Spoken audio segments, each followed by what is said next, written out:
저희는 한번 시험용으로 한번 해보는 거고 뭐 애들 사이에서는 저희들이 마루타다라는 그런 소리까지 이렇게 나돌고 그랬거든요.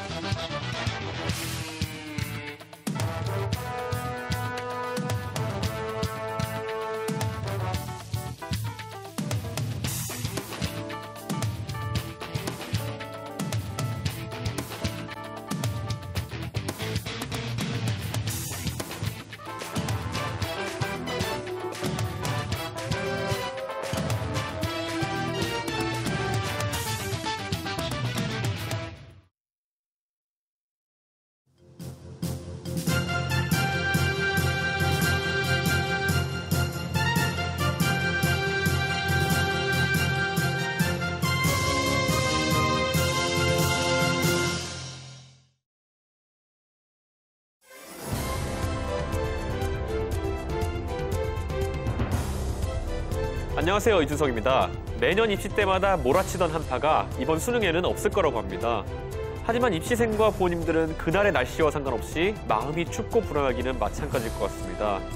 제가 오늘 방송을 준비하면서 찾아낸 아주 재미난 사실은 대학을 가는 방법이 약 3,000가지 정도 된다는 겁니다. 이만큼 방법이 많다는 얘기는 대학을 가기 위한 그리고 대학에 대한 중요도가 우리 사회에서 얼마나 높은지를 보여주는 조금 씁쓸할 수도 있는 그런 면모인 것 같은데요. 수험생들뿐만 아니라 대한민국의 모든 학생들과 부모님들 그리고 선생님들까지 들었다 놨다 하는 대입시험. 이 시간에는 우리나라 입시제도에 대한 현장의 목소리를 심청이에서 들어보겠습니다. 먼저 오늘도 저희 심청이와 함께 세 분의 패널을 모셨습니다. 어서 오십시오. 네, 안녕하십니까. 제가 방금 전에 대학 가는 방법이 약 3,000가지라고 이렇게 말씀드렸는데 실제로는 2,901가지라고 그러더라고요. 수시가 1,863가지, 정시가 1,038가지. 와, 정말 어마어마하지 않습니까? 이게? 예, 선생님. 뭐 작년 같은 경우 3,200가지 정도 됐고 올해는 조금 줄여서 2,901가지 정도 되고요. 뭐 전형 숫자가 많다기보다도 각 학교들마다 기준 다 다르고 학교들 고유한 어떤 이름들을 붙이다 보니까 숫자가 그렇게 많이 난 것이고요. 실질적으로는 조금 이제 전형들로 구분하면 6, 7가지로 압축시킬 수는 있습니다. 와, 정말 2,900까지 다 알고 있는 분들이 얼마나 될까요? 이게 진짜 이게 이렇게 다양한 인재가 필요한 것인지 아니면 필요에 따라서 그냥 이렇게 숫자를 늘려놓은 건지 한번 궁금해지네요. 황 선생님 어떠세요? 뭐 제 같은 경우에는 그 애들 4명을 다 홈스쿨링으로 이제 대학을 보낸 케이스인데 홈스쿨링의 최고의 장점이 애들이 행복해하는 공부하고 애들 적성에 맞추는 공부를 할 수가 있는데 지금 시점에서는 그 수험생들 같은 경우 너무 대학 위주로만 공부를 하다 보니까 애들이 참 힘들어하죠. 그거하고 공부의 중요성을 잘 모르고 오로지 대학만 가는 공부를 하기 때문에 애들이 공부에 대해서 행복한 것들 모르고 공부를 하는 게 참 안타깝죠, 현실이. 야, 애들이 행복하게 교육할 수 있는 환경을 만들고 싶은 게 우리의 목표인데 또 반대로 행복하게 공부하는 애들은 대학 가기 어렵다는 이 현실 자체가 뭔가 아이러니하게 약간 느껴지긴 하네요. 선생님 어떠세요? 3,000이라는 숫자가 사실 참 상징적인 숫자였습니다. 그러니까 이제 대학 입장에서는 아까 말씀하셨듯이 전형을 크게 5, 6가지로 나누면은 뭐 얼마 되지 않는다라고 얘기를 했고 또 학생이나 학부모, 교사 입장에서는 굉장히 경우의 수가 많다라는 그런 논란이 벌어졌던 건데요. 아마 그래서인지 이번에 대입 전형을 개선을 하면서 제일 먼저 한 게 이 숫자를 줄이는 거였습니다. 그래서 지금 대학마다 한 6개만 최대로 만들 수 있게 했거든요. 그래서 아마 이 3,000가지라고 하는 것은 이제 2015학년부터는 아마 1,290개 최대한 했을 때 또 그렇게 하더라도 한 반 정도로 아마 줄어들 것 같습니다. 줄여봤자 1,200개 정도 될 거네요. 그렇게 되면. 많이 줄인 겁니다. 최대로 그 정도. 사실 제가 고등학교 때 제 친한 친구 중에 하나가 학생회장 전형으로 이렇게 대학 간 경우가 있었는데 아직도 그런 전형이 살아있나요? 그렇죠. 이제 입학사정관 전형 중에서 또 종합 전형이 또 있고, 그런 전형도 있습니다. 뭐 이렇게 복잡한지 모르겠습니다. 저희 생방송으로 심청회에 참여할 수 있는 방법 구세범 아나운서가 알려드리는데요. 오늘 아무래도 교육을 다루기 때문에 많은 분들이 참여해 주실 것 같습니다. 구세범 아나운서? 네, 안녕하세요. 심청이 구세범입니다. 벌써 수능이 코앞으로 다가왔습니다. 저도 고3 수험생이었던 시절이 엊그제 같은데요. 언제 이렇게 시간이 지나갔는지 모르겠습니다. 지금도 열심히 공부하고 계실 수험생 여러분 모두 화이팅 하세요. 저 세범이도 응원할게요. 자, 오늘은 먼저 네티즌분들이 수험생들을 위해서 보내주신 영상부터 확인하고 가도록 하겠습니다. 먼저 첫 번째 영상은 고등학생의 하루라는 영상인데요. 함께 만나보시죠.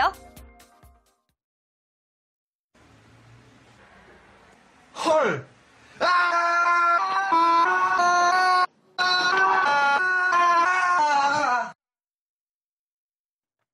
네, 고3의 24시간은 정말 순식간에 지나가 버리죠. 참 씁쓸하면서도 재미있는 영상이었습니다.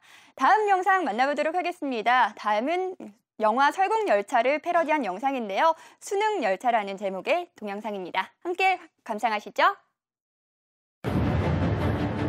Passengers, as in the beginning, I belong to the front.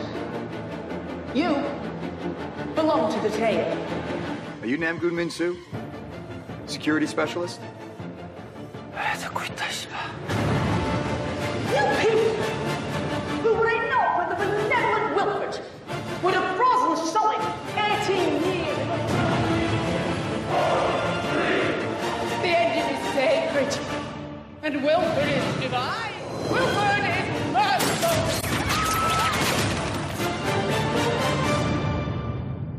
Let me go ahead.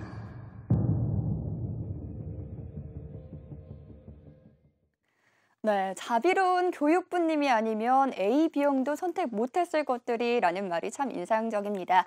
다음 영상 만나보도록 하겠습니다. 선생님들이 제자들을 위해서 강남스타일을 패러디했다고 하는데요. 다음 영상 함께 만나보시죠. 수능 대박 스타일.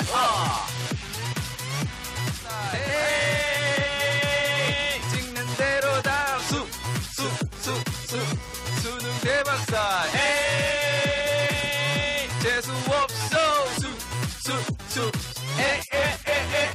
3등급 그 위에 2등급 베이베 나는 전영역 1등급 나름 boy 수능 대박 스타일. 네, 제자들을 위해 준비한 선생님들의 수능 대박 스타일. 수능 대박이 안 날 수가 없겠죠? 다음 영상 만나보도록 하겠습니다. 다음 영상은요, 노량진 합격의 다리 캠페인이란 영상입니다. 함께 만나보시죠. 수고했어 오늘도 아무도 너의 슬픔에 관심 없대도 난 늘 응원해. 수고했어 오늘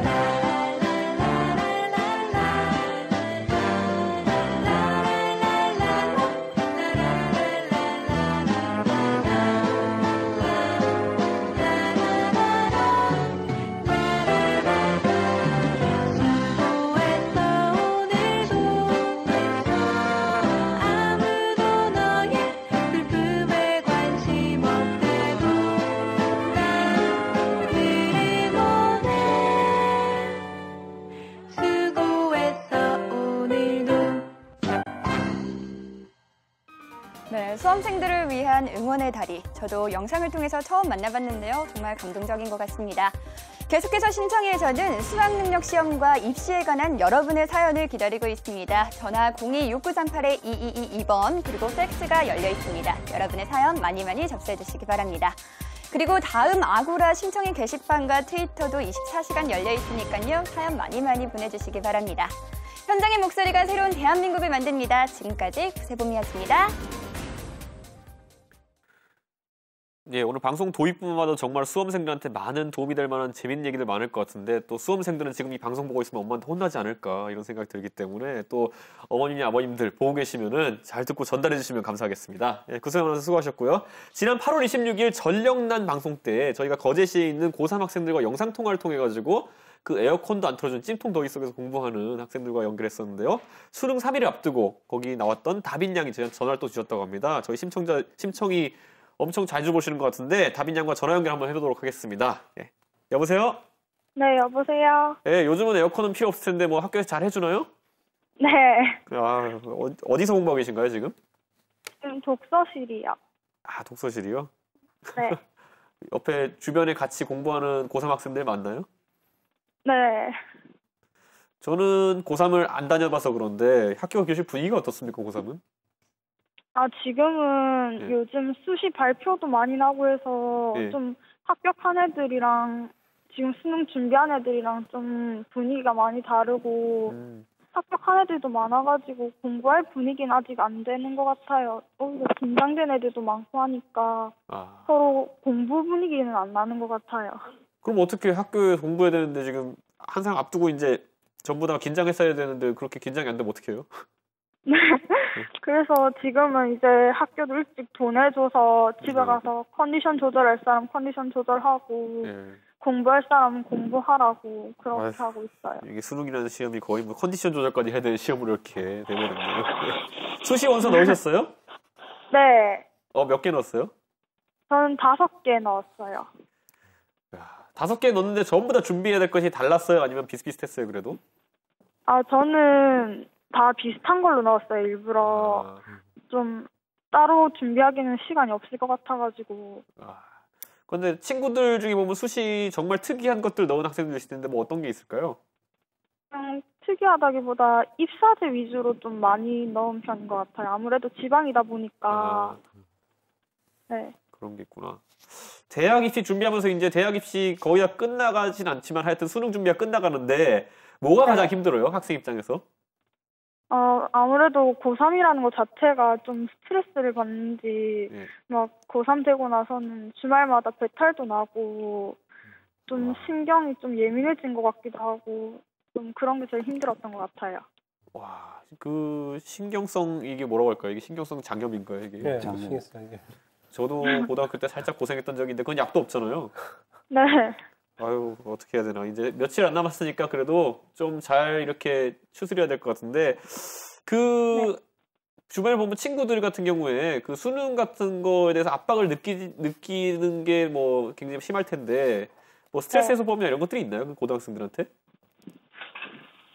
근데 고등학교 3학년 되면 공부만 하고 그럴 줄 알았는데, 오히려 스트레스 받는다는 핑계로 뭐 축제 같은 것도 더 자주 가고 그런 것 같아요. 그런 분위기가 또 있네요. 우리나라에 이제 다빈 양도 학교 다니면서 12년 동안 이제 초중고 다니면서 사교육 문제라는 걸 짚어보지 않을 수 없는데, 사교육은 어떤 것 같아요? 사교육을 12년 다니면서 과도하게 받은 것 같아요? 아니면 뭐 본인이 원해서 갔던 게 있어요? 사교육이 좀 고등학교, 중학교 때는 별로 안 그랬는데 고등학교 들어오니까 주변 애들도 다 뭐 과외 여러 개씩 하고 이러다 보니까 왠지 저도 해야 될 것 같고, 또 하는 애들이 성적도 잘 나오는 것 같고 그러니까 좀 고민 되게 많이 했던 것 같아요. 그러면은 뭐 부모님이 이런 사교육 같은 거 이제 지원하시느라 고생 많이 하셨을 것 같은데, 그러면 뭐 친구들 때문에 이렇게 막 부모님이 그런 거 뭐라고 해야 될까? 친구들이 이런 학원 다니니까 너도 다녀야 되는 거 아니야? 이런 식으로 반응하신 적이 혹시 있나요?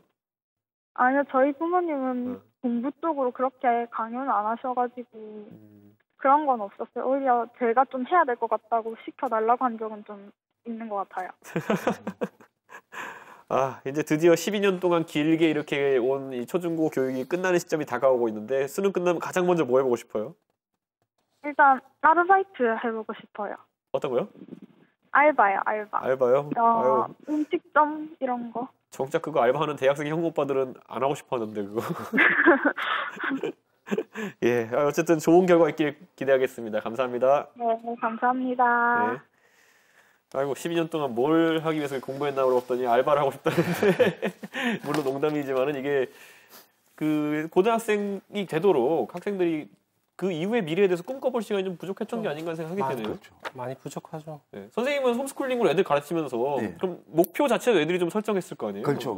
제 같은 경우에는 그 우리 집 애들 같은 경우에 초등학교 4학년 때 한 6개월의 시간을 줬습니다. 그래서 정말로 네가 너희들이 하고 싶은 게 뭐냐, 그하고 공부를 했으면 알 거냐, 그걸 그 꿈을 정하기로 해갖고 한 6개월을 그걸 가지고 논술로 그 글쓰기를 했거든요.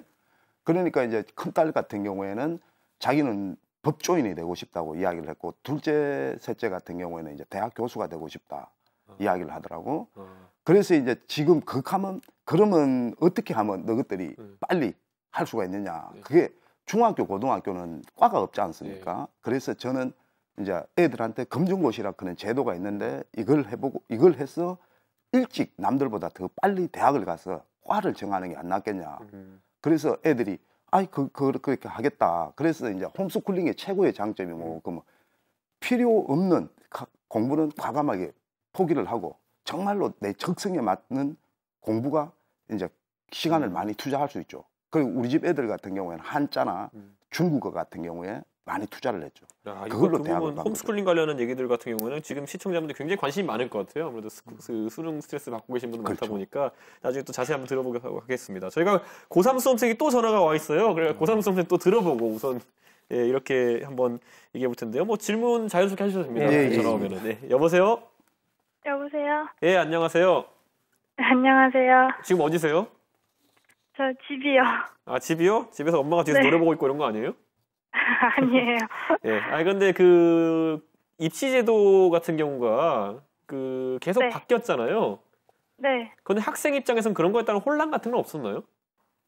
되게 혼란이 많죠. 왜냐면 저희가 이제 어떻게 혼자서 어떻게 전형을 잘 찾아야 되는데 선배들이나 선생님들 여쭤봐도 잘 모르시고 하니까 혼자 잘 찾아봐야 되는데 또 종류가 많잖아요. 그러니까 되게 어렵더라고요. 이렇게 말도 비슷비슷한데 좀 달라서. AB형 선택형 수능 중에서 어느 걸 선택했어요? 영어 같은 경우는? 저는 국어랑 영어는 B형하고 수학 A형이요. 아, 그래요. 수능 앞두고 지금 그 컨디션 이런 거는 괜찮습니까? 네, 저는 한 3월부터 미리 준비해가지고 체력 관리를 열심히 해서 잠을 많이 자고 해서 건강해요. 3월부터 뭘 관리했어요? 잘 해놓으셨네. 3월부터 어떤 준비했었어요? 그러니까 일찍 자고 일찍 일어나고 밥 잘 먹고 아침 등교에 자전거 타고 등교하고 그랬어요. 그건 어릴 때부터 했어야지 왜 3월부터 했어요? 일찍. 네. 지금까지 최고 스트레스를 많이 받고 최고 힘들었던 게 뭡니까?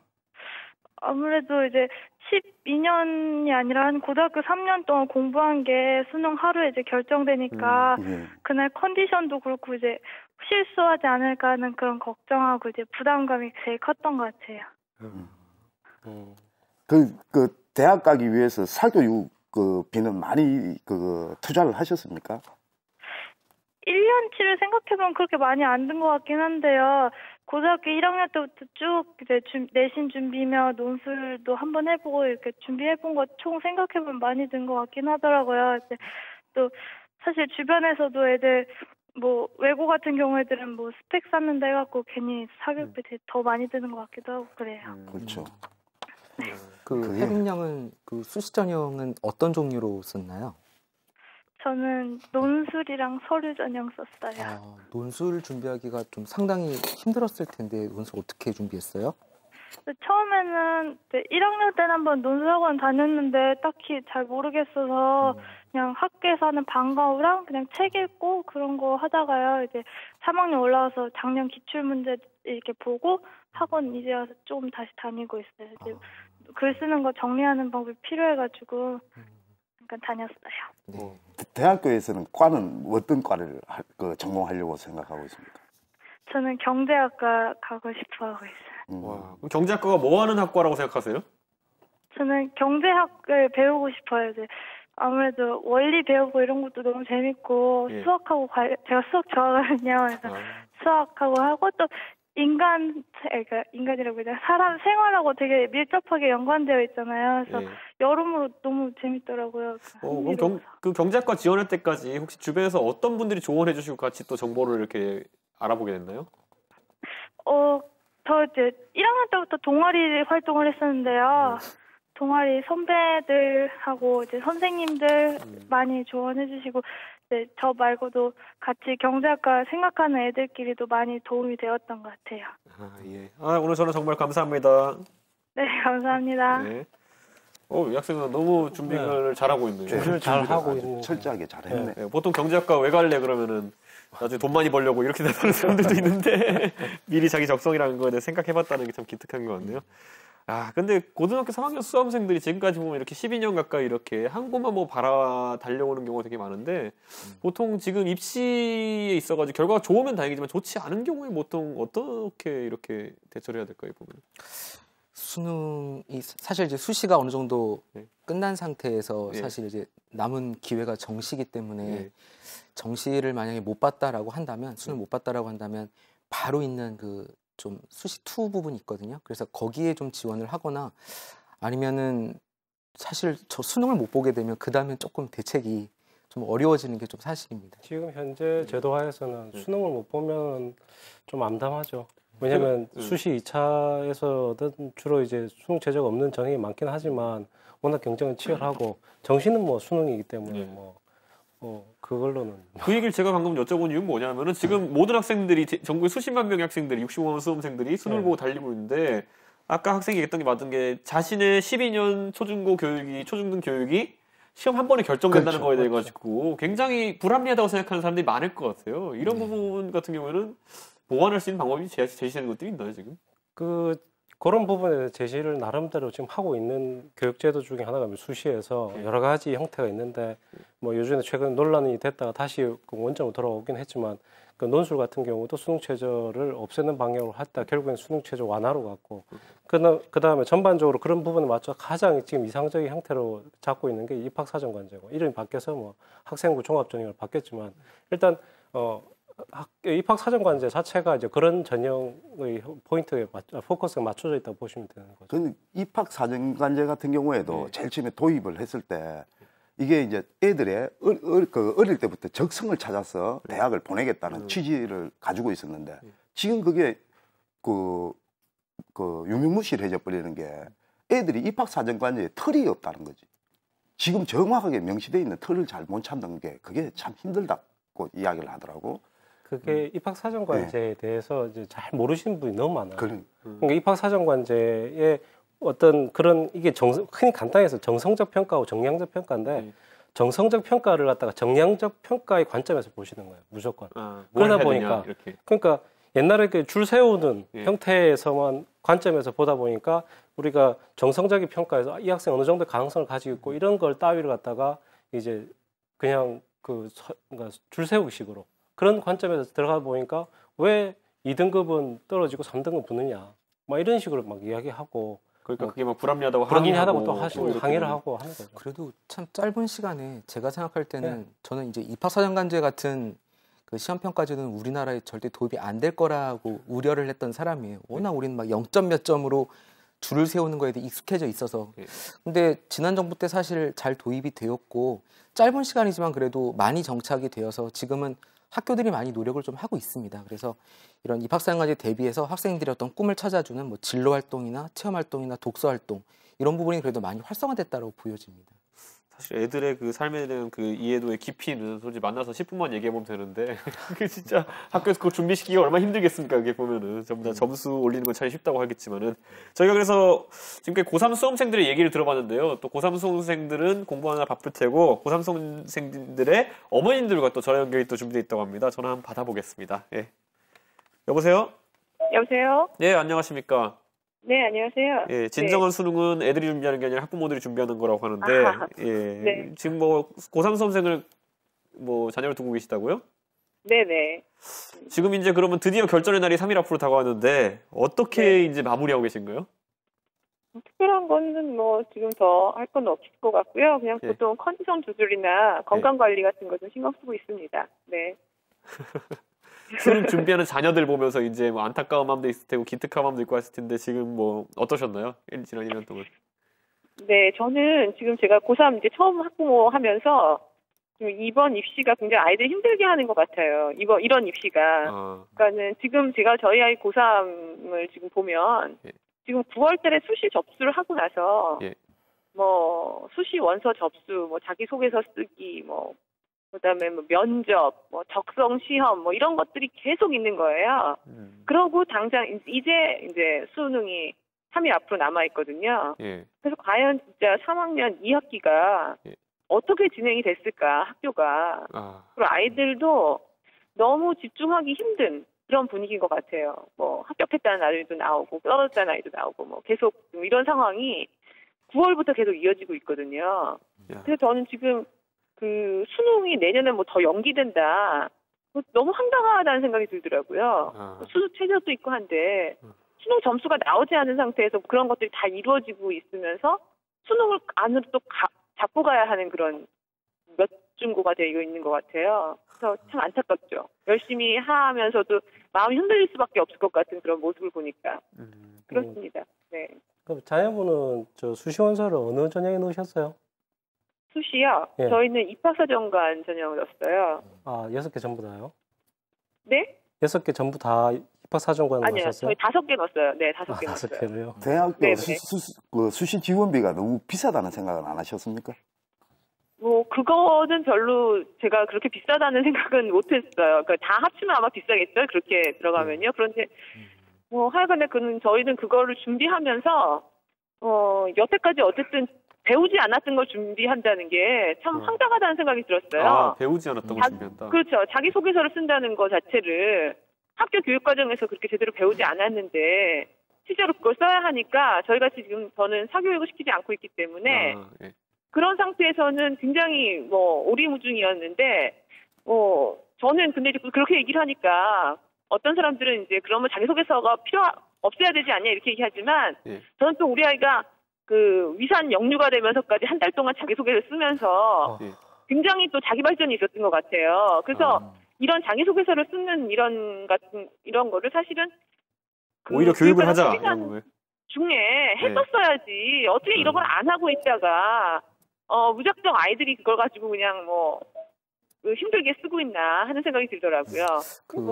저희 아이는 논술은 안 했지만 논술 같은 경우에도 과연 어떻게 준비를 할까? 그리고 굉장히 걱정되더라고요. 사교육이 아니라면 학교에서는 거의 손을 놓고 있는 상태인 것 같아요.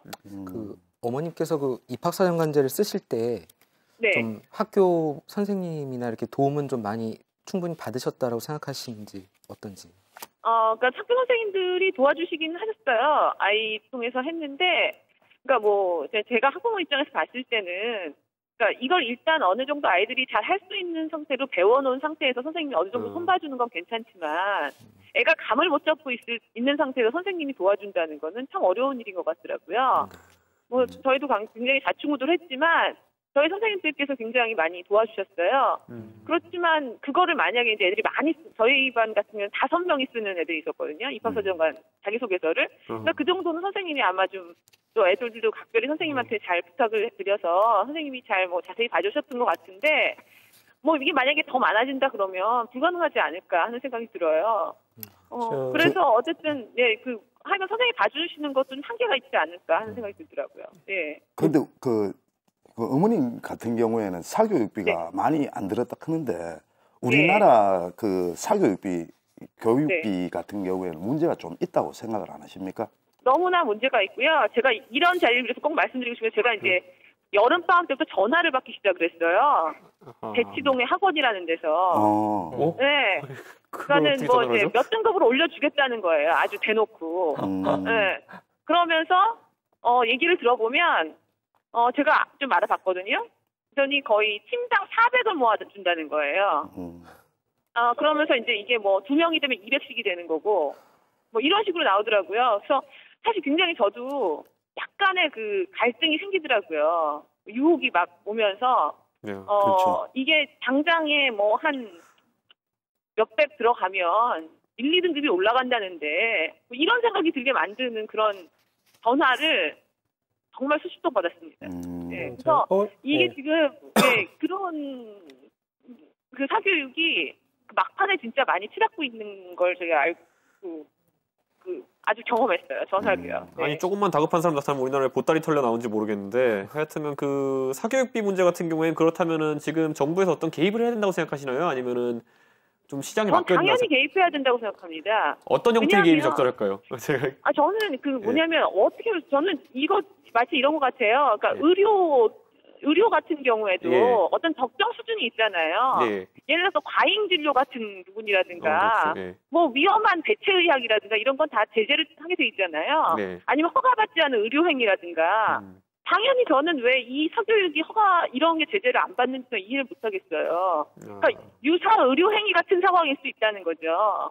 실제로 정말 이렇게 그렇죠. 돈을 많이 이렇게 들여서 해서 그 등급이 안 나왔을 경우에 그럼 어디서 보상을 받으며 실제로 이런 부작용도 많이 나타나고 있고요. 더 어린아이들 같은 경우에는 정말 말도 안 되는 교육을 시키고 있다거나 하는 것들에 대한 전혀 개입이 안 되는 거가 그거 왜 그냥 놔두는 건지 제가 좀 생각해보면 좀 하여간에 의료행위랑 비교를 하면 마찬가지인 것 같아요. 이건 정신의학적인 부분이라는 생각도 들거든요. 어떻게 보면은.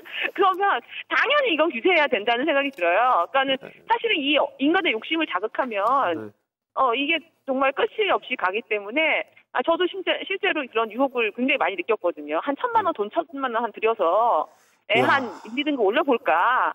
이런 생각이 들게 만드는 이 전 국민적인 이런 걸 갖다가 정부에서 왜 규제를 안 하는지 좀 이해를 못 하겠습니다. 예. 규제하면은 모든 학부모가 좋아할 거야? 아니면 조금 더 거기에서 반발하는 학부모도 있을까요? 반발이라기보다는 저는 제가 봤을 때 이제 반발은 이런 걸 것 같아요. 왜냐면 이게 어떤 의미랑 결정되냐면 왜냐면 지금 우리나라 교육에 이제 입학사정관제 이런 게 도입되면서 항상 반대 의견으로 나오는 게 뭐냐면 결국 돈 있는 사람이 들여가지고 하기 좋은 제도가 아니냐라는 얘기가 나오잖아요. 네네. 그럼 학부모 입장에서 어떤 게 편하세요? 아예 다 같이 좀 규제하는 게 편하세요? 아니면 자유롭게 풀어두는 게 편하세요? 전 사교육은 규제해야 된다고 생각하고요. 입학사정관에 대해서는 저는 저는 찬성하는 입장이에요. 왜냐하면 제가 우리 애가 지금 고3인데 1학년 들어갔을 때하고 굉장히 학교 분위기가 달라졌어요. 제가 1학년 처음 들어갔을 때는 그 입학사정관이라는 걸 잘 모르고 계시더라고요, 학교에서. 그러면서 사실은 수능에 올인을 해야 된다라는 그런 입장이더라고요. 총회 때. 그런데 그 이후에 이제 학부모 교육에서 이렇게 입학사정관 이런 얘기가 나오면서 달라진 게 뭐냐면 상위권 애들이 학교 행사 같은 게 굉장히 적극적으로 참여하게 된 거예요. 그래서 실제적으로 학교에서 어떤 행사를 하는 게 옛날에는 정말 공부하려 때는 공부하고 그냥 상투적인 그런 체육대회 같은 거 참석 안 하고 소풍 같은 거 안 가고 이런 식이었다는 거에 비해서 굉장히 이게 적극적으로 됐고 그 선생님들이 이제 그 생활기록부에 어떻게 기록되느냐 하는 걸 굉장히 아이들이 생각하기 때문에 학교 생활에 기본적으로 충실해야 된다는 거가 굉장히 저는 3년 동안 그게 눈으로 보이더라고요. 입시보다도 학교가 우선 달라지고 있다 이런 걸 확실히 느끼셨네요. 그렇죠. 이 입학사정관제는 제가 생각할 때는 어떤 무슨 변별력이라든가 여러 가지 문제가 있겠지만 그런 걸 보완하는 쪽으로 해서 학교 교육을 정상화시키는데 굉장히 기여하고 있다고 저는 기여할 수 있도록 해야 된다고 생각합니다. 오늘 정말 전화 감사합니다. 네, 고맙습니다. 네. 아까 선생님 말씀하신 거랑 비슷한 얘기가 있는 것 같은 게 정량평가에서 벗어나다 보니까 오히려 맞춰가려고 이렇게 술수를 쓰는 사람들이 줄어들고 또 이제 정성평가를 하다 보니까 좀 다양한 학생들 발굴할 수 있는 장점이 있을 수 있겠네요, 보니까. 맞습니다. 근데 실제적으로 입학사정관제 자체가 약간 미국에서부터 시작되고 지금 몇 가지 오는 데서 우리나라 한국형에 맞춰주고 있지만 좀 초창기 부작용의 형태가 많이 걱정은 되고 있었거든요. 근데 그런 부분들도 사실은 굉장히 좀 잘 넘어가고 있는 상황이고요. 물론 이제 일부적인 부분에 있어서 학생들이 좀 이렇게 과도하게 스펙을 쌓는다든가 이런 그런 것도 사실상 교육부에서 외부 스펙은 금지시키면서 사실상 학교 교내의 어떤 활동으로 국한되면서 상당히 긍정적으로 바뀌고 있습니다. 선생님, 그러면 이게 과도한 아까 투자라든지 이런 얘기를 하셨는데 과도한 스펙 쌓기 같은 게 실제로 입학사정관 제도나 이런 입시에 도움을 준다는 이런 이 연구 결과가 있으니까 아니면은 별 영향이 없다는 얘기 있습니까? 이게 이제 사교육기관에서는 이게 효과가 있다라고 얘기를 하면서 학생들에게 이제 과도하게 이제 하는 것들이 이제 학생들이 방학이 되면은 갑자기 사라져요.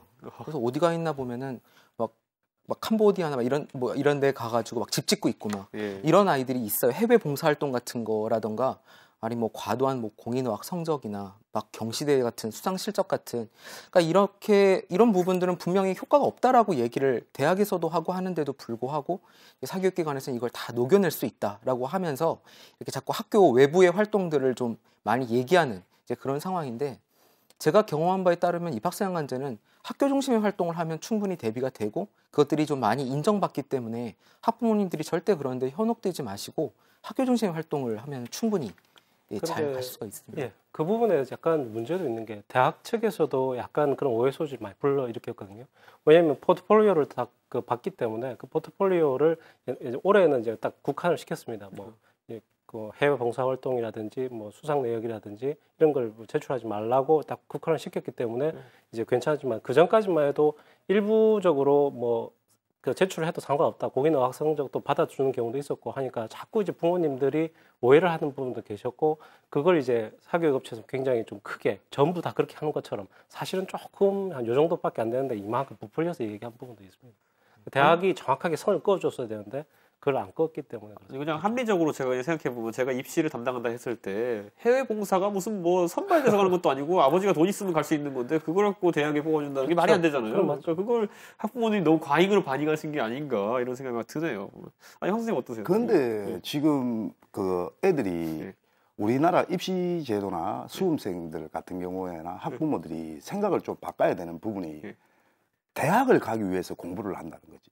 근데 정말로 이 공부는 애들이 행복해하고 애들이 하고 싶은 공부를 해야 되거든요. 그런데 이제 애들이 대학 가는 거에만 너무 급급하게 맞춰가 간다는 거지. 그러니까 이제 대학교 같은데 정상적으로 가보면 술집, 식당 이것밖에 없어.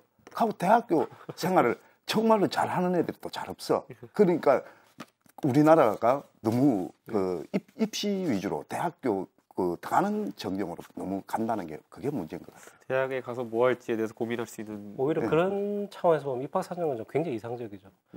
전부 다 그런 건 아니지만 실질적으로도 그런 조사 결과도 있고 실제로 학생들이 자기의 목표를 가지고 공부를 해왔고 이 대학 이 학과를 가고 싶어 했기 때문에 막상 입학한 학생들은 실제 졸업했을 때도 훨씬 더 이제 우리가 객관적으로 말하는 어떤 뭐 1등급과 뭐 5등급 극한적으로 이렇게 뭐 1등급, 5등급의 차이이지만은 실제로 졸업할 때는 오히려 역전되고 도저히 이거는 그렇죠. 경쟁 상대가 아니라고 판단했지만 오히려 더 우수한 장학생이 되는 그런 경우가 상당히 많거든요.